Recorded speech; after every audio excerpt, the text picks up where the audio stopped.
नमस्कार साथियों, आप सबका एक बार फिर से हमारे यूट्यूब चैनल @lovyofficial.com पर हार्दिक स्वागत है, जहां हम प्रतिदिन लेकर आते हैं प्रेरणादायक पौराणिक रहस्यमयी कहानियां। हर कहानी प्रेम, त्याग और धर्म की परीक्षा बनकर सामने आती है। आज आप सुनेंगे चरवाहा और भूतनी भाग 18, जहां एक दिव्य बालक अपनी शक्ति को समझना शुरू करेगा। एक माँ उसे युद्ध से दूर रखना चाहेगी और अंधकार अब छुपकर नहीं, चाल चलकर वार करेगा। तो आइए इस रहस्यपूर्ण कथा में प्रवेश करें। चरवाहा और भूतनी भाग 18, शक्ति का बंधन और माँ की अंतिम कोशिश।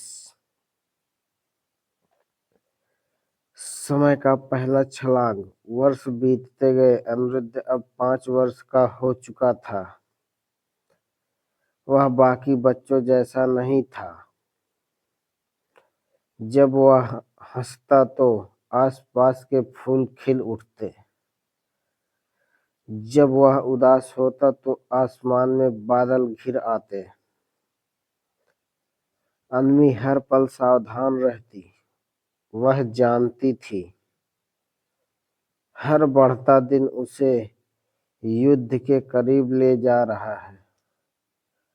आरव अक्सर कहता, अन्वी, उसे सामान्य जीवन जीने दो। पर अन्वी की आंखों में डर छुपा होता। काश यह संभव होता आरव। शक्ति को बांधने का निर्णय। एक रात अन्वी ने वही दिव्य आवाज फिर सुनी। यदि तुम चाहती हो कि अनिरुद्ध का बचपन सुरक्षित रहे, तो उसकी शक्ति को बांधना होगा। अन्वी कांप उठी, लेकिन उसकी शक्ति ही तो उसका अस्तित्व है। आवाज बोली, बंधन अस्थायी होगा, पर इसकी कीमत माँ को चुकानी पड़ेगी। अन्वी ने बिना सोचे कहा, मुझे स्वीकार है। बंधन का अनुष्ठान। अगली रात अन्वी पहाड़ी पर पहुंची। वही पहाड़ी जहां 3 जन्मों का प्रेम पनपा था। अनिरुद्ध सो रहा था। उसके माथे पर हल्की नीली रेखा चमक रही थी। अन्वी ने मंत्र पढ़े। उसकी हथेलियों से धीरे धीरे रोशनी निकलकर अनिरुद्ध के हृदय में समा गई। उसी क्षण अन्वी गिर पड़ी। उसकी शक्ति का बड़ा भाग अब बंधन में चला गया था। अनिरुद्ध अचानक रो उठा। पहली बार उसका रोना साधारण बच्चे जैसा था। अन्वी मुस्कुराई। कमजोर होते हुए भी अब तू थोड़ा और बच्चा रह पाएगा।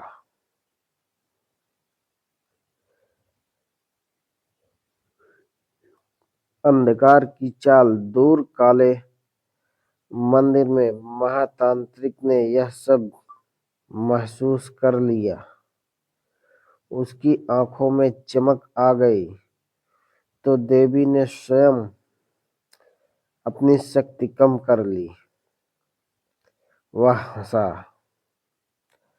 अब वार देव शक्ति पर नहीं, माँ के हृदय पर होगा। उसने मंत्र फूंका। उसके सपनों में जाओ। सपनों का आक्रमण। उसी रात अन्वी ने सपना देखा। एक अंधेरी जगह और सामने खड़ा महातांत्रिक। तू बचा नहीं पाएगी, वह बोला। ना बच्चे को, ना खुद को। अन्वी ने उत्तर दिया, जब तक मैं जीवित हूँ मेरे पुत्र तक तेरी परछाई भी नहीं पहुंचेगी। महातांत्रिक हंसा। देखेंगे देवी, देखेंगे। अन्वी की नींद टूट गई। उसका शरीर पसीने से भीगा था। उसने अनिरुद्ध को देखा। वह शांत से सो रहा था, पर उसकी छोटी मुट्ठी कसकर बंद थी। अनिरुद्ध की पहली सीख। अगले दिन अनिरुद्ध ने पूछा, माँ, मेरे भीतर कभी कभी रोशनी क्यों जलती है? अन्वी का कलेजा कांप गया। वह झुकी, उसे गले लगाया।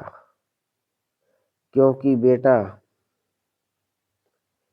तुम्हें दूसरों की रक्षा करनी है, पर याद रखना, शक्ति से पहले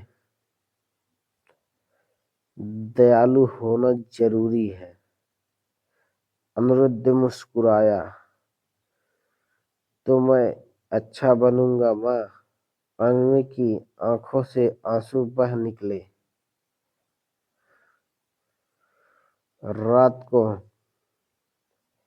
आसमान में आधा चांद था। दूर कहीं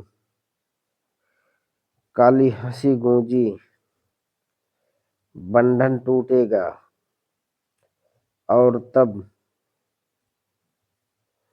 युद्ध टल नहीं पाएगा। अन्वी ने चांद की ओर देखा।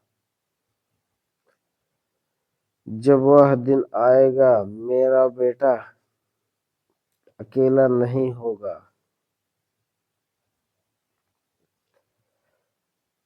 कहानी यहीं थमती है दोस्तों। धन्यवाद मित्रों। फिर मिलते हैं अगली कहानी के साथ, जहां हम प्रतिदिन लेकर आते हैं प्रेरणादायक पौराणिक रहस्यमयी कहानियां।